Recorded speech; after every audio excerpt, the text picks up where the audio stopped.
Let's talk about this with Sir Robin Niblett, former Director and Chief Executive of Chatham House, and we'll hear in a moment from Tom Rivers, American broadcaster and journalist. Sir Robin, first of all, good afternoon to you.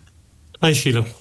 When you heard that this group of European leaders were all jumping on planes and going to Washington at the same time, essentially as a kind of support system for Volodymyr Zelenksyy, what did you think? Well, the most obvious thing to think, and I suppose that I thought as well, is that they want to avoid a repeat of the February 28th debacle that you referred to a minute ago. Zelenskyy was left alone. If you might remember, he then left and flew directly to London, where everyone huddled together with him.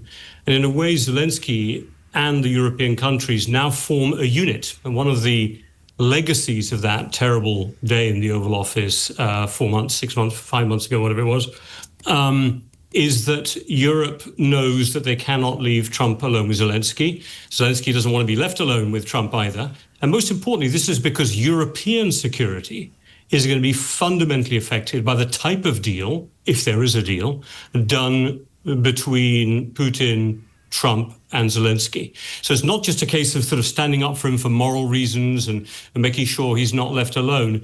They want to make sure that any deal that is done and is relevant for their security. Now, unlike February 28th, France and Britain at the very least, and a number of other countries represented there, said they will provide their own security guarantees or assurances by perhaps having troops on the ground and so on. So there is a sense now that Zelenskyy plus the European leaders form a unit. And so they want to make sure that Trump understands you can't play one off against the other.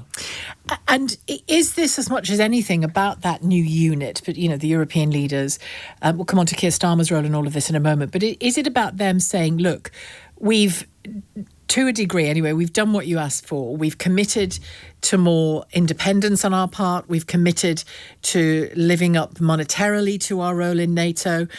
We are asking you almost for a kind of moral presence here rather than always being the one with your hand in your pocket. Look, I don't think anyone amongst the European leaders nor Zelenskyy think they will change President Trump's transactional mental outlook. They also don't think that they will change his ego. And like Putin, they want to be able to use the ego to their advantage. And so Putin flattered Trump with references to the 2020 election and the war wouldn't have happened if you'd been there, et cetera, and business deals and so on. The Europeans are trying to flatter him, in a different way. Yeah, we are committed. You asked us to spend 5% on defense. 2035, let's not mention it, but that's a great commitment. We have said as Europeans, we will buy your weapons to help protect Ukraine. That you don't have to give them anymore. We will buy them off you. We will protect Ukraine. You won't have to. They're trying to remind Trump of the deals that are there. But their most important point in the end, who's going to make Trump look more like the winner? In the end, Trump, I think, judges everything by whether he comes out looking like a winner. The risk of the Alaska summit is that Trump did not look like a winner. Putin looked like the winner. And Trump has to change those scales. And by the Europeans being there, they hope they can change the dynamic and help Trump coming out looking like a winner. For that, there has to be a deal. The deal's complicated. We can talk about that in a minute. Worth saying, isn't it, that the NATO chief will be there as well, Mark Rutte. Yeah.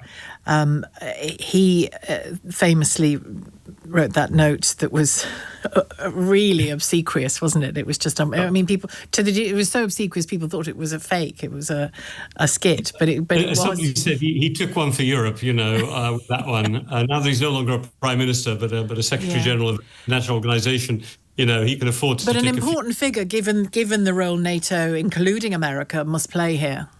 Yeah, no, I think Mark Rutte being there, he's experienced. He's an experienced politician in his own right, Prime Minister of Netherlands for much longer than most Prime Ministers are ever Prime Minister of Netherlands. And he has been almost a sort of whisperer for the American position inside NATO, very much pushed the 5% target and talking about kind of a realism that's needed to make the right kind of deal. So I think it's good that he's there. It's good that Ursula von der Leyen is there. She can be tough. We know that Trump doesn't like the EU, but he did supposedly do a trade deal with Ursula von der Leyen just a month ago in Turnberry. and they seem to get on relatively well at that meeting. So no, this is the heavyweight team going on. Each of them has a bilateral relationship, including Alexander Stubb, the Finnish very experienced president, former prime minister, foreign minister, and Giorgia Meloni, the Italian leader, close to Trump, more to the right, very tough on migration. I mean, it really is the who's who, you know. And a word on our own Prime Minister, Keir Starmer. Very different natures, him and Donald Trump, and yet they seem to gel. Trump seems to like him. I think he likes him because he likes the UK to a certain extent. He seems to be able to separate out what he does not like about the UK, what he sees as the kind of woke approach to freedom of speech, the Online Safety Act, immigration policy, those kinds of issues. He's able to separate it out, but I think he does it partly also because to the extent he has a relationship with Starmer, he can sometimes be tougher with the EU.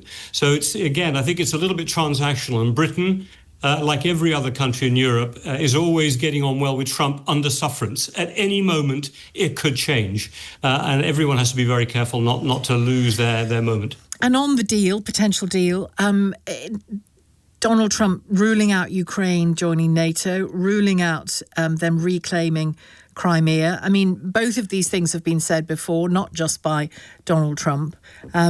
What's your sense of what's being normalised here in any potential deal? Look, if I were to try to read the runes, obviously everyone would struggle to do this with any accuracy.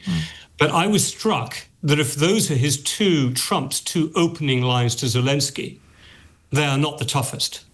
The worry would be if he'd said, Zelenskyy better be ready to hand over some territory or there won't be a deal. If he starts with, you won't be joining NATO, by the way, there's most European members of NATO, many of them, including Germany, do not think that Ukraine should be a member of NATO. So that's not a radical statement. And yet our own minister today, Stephen Kinnock, he was on to talk about health and care issues, but we asked him about it, and he said Ukraine's future has to be in Ukraine's hand. What it seeks is down to Ukraine. Yeah. Which is a softer approach, isn't it? I was about to say, but important words. Ukraine's future is up to Ukraine. But of course, NATO's future is up to the members of NATO. You can only become a member of NATO if you have unanimous support. Yeah. That includes Hungary, by the way. So, I think to say Good that luck. is one of the red lines is not an extreme red line. And you won't get Crimea back